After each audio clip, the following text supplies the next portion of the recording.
Happy birthday to you. Happy birthday to you. Happy birthday, happy birthday.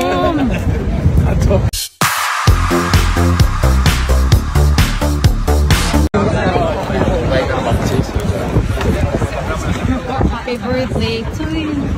Happy birthday to you. Happy birthday, happy birthday. Happy birthday, graduation to you, birthday girl. Thank you.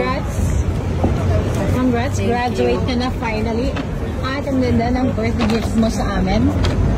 Ang pag-graduate mo. So 24, diba? 25.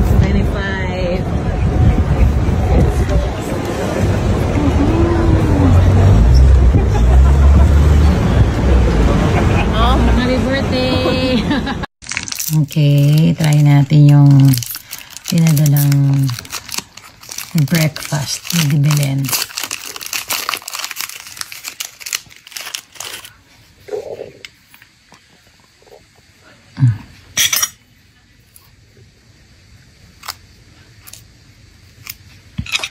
Huwag tayong magtipid sa cheese, sa keso.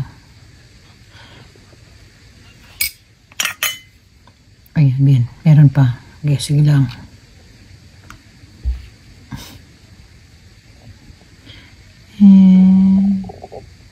Honey ito. Honey ito nahulog. Sige, sige, sige.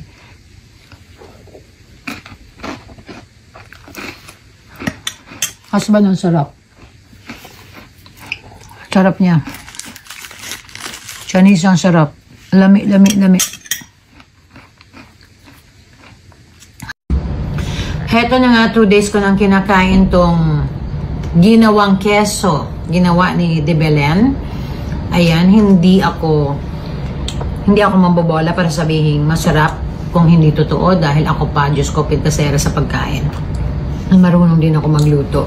So, heto na nga, ang sarap-sarap nitong keso. Itong Boursin.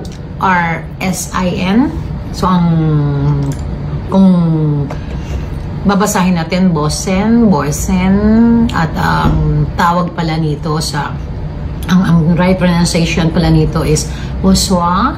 Okay, Boursin. Yun, ang hirap i-pronounce ng kesong to. Ang hirap, pero ang sarap kainin. Ang sarap po talaga. Hindi ako nabibiro. Kaya nga umorder na ako kay De Belen ng 10 order nito dahil dadalhin ko sa shooting ko. 10.